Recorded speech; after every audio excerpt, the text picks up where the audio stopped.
Auzubillahiminash-shaytanir-rajeem. Bismillahir-rahmanir-rahim. This is Asif Hassan, the English language trainer and the educationist. Once again, I have been right here with the episode of Rahafala. Today, I have brought to you another very important segment of Rahafala. But today, I'm going to teach you about one of the most important word, and it's all about indulge in. आज हम discuss करेंगे indulge in को. Indulge in जो है वो basically बहुत important जो है वो एक टॉपिक है. ये ग्रामर में ये वर्ड इस्तेमाल होता है अक्सर जगहों पे, न्यूज़पेपर पे.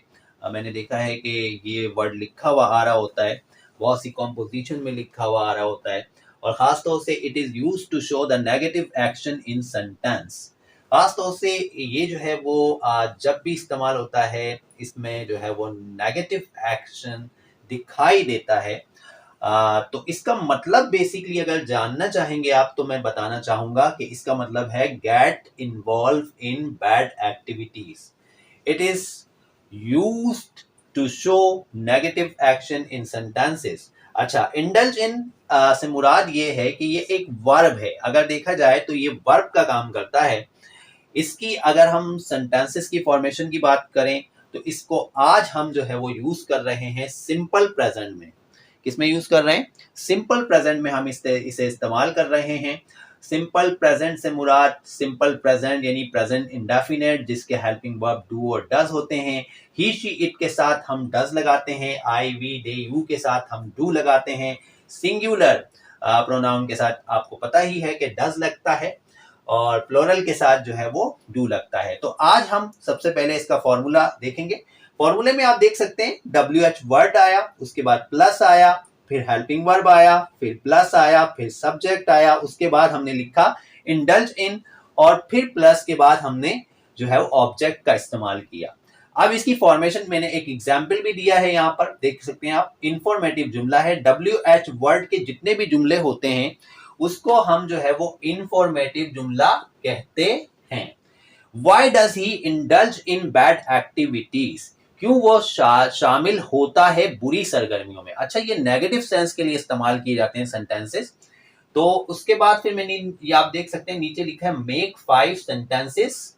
आप खुद बनाएं 5 सेंटेंसेस ताकि आपको पता चले कि आप कैसे बनाएंगे. इसके एग्जाम्पल में और दे सकता हूं. अगर मैं ये बोलूं कि क्यों वो जुर्म में मुलव्विस होता है, तो ये कैसे बनेगा? ये कुछ इस तरह बनेगा. Why does he indulge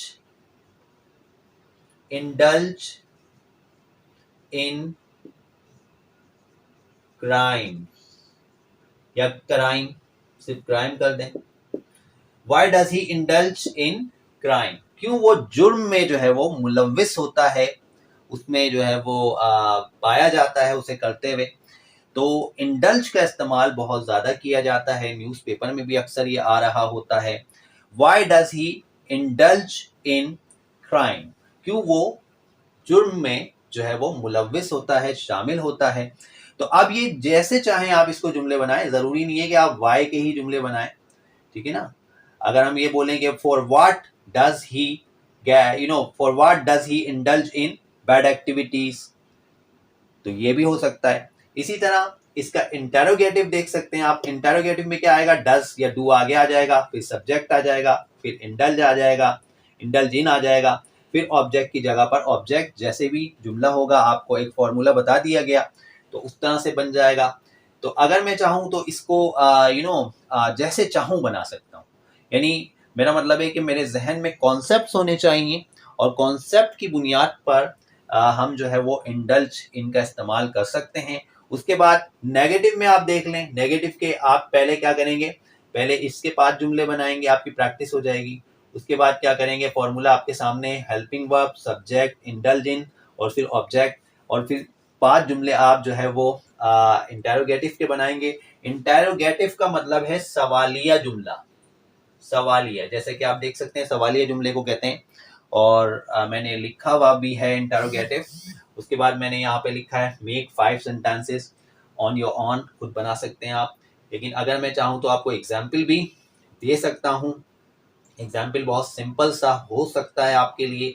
why does he, अब देखें ही डज ही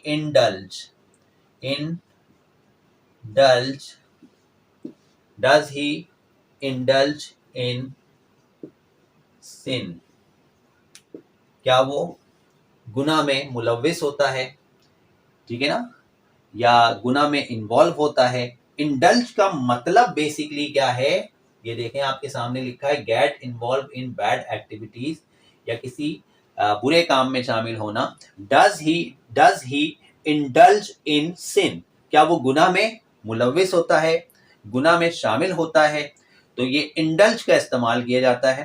तो इसके भी आप 5 बना सकते हैं। उसके बाद नेगेटिव में देखें आप, नेगेटिव में भी अगर मैं चाहूं तो इस तरह से बना सकता हूं, he does not indulge in bad activities. अब इसमें डज नॉट लग जाएगा, ही के साथ, शी के साथ भी डज नॉट लगेगा, और कोई भी सिंगुलर नेम आएगा उसके साथ भी जो है वो डज नॉट लगेगा, लेकिन आई वी डे यू के साथ डोंट लगेगा, ठीक है ना। अगर मैं बोलूं कि मैं बुरी सरगर्मियों में बिल्कुल भी शामिल नहीं होता, I don't indulge in bad activities, यानी मैं बुरी सरगर्मियों में शामिल नहीं होता। उसके बाद फिर हमारे पास है इंटेरोगेटिव एंड नेगेटिव, सवालिया, सवालिया और इंकारिया, यानी सवाल भी होगा इसमें और इंकार भी होगा।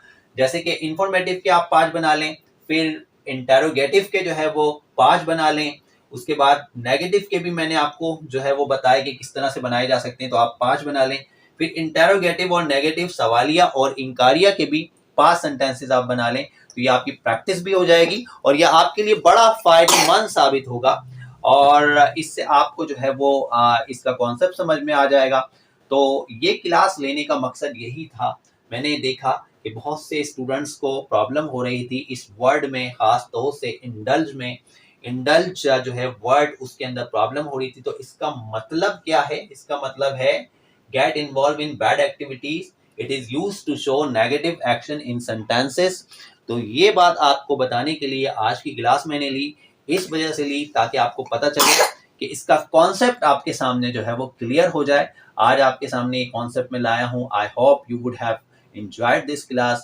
Not only you need to what may call it learn this topic, but also you are supposed to what may call it give some ideas regarding this videos, the way I have taught you. How did you find my class? And I want your appreciation. I hope that you are going to like my class. Next time I'm gonna what may call it join you with another very important segment of what may call it English language class, and I'm gonna bring a new topic for you. Till then, bye bye. Allah Nikeban.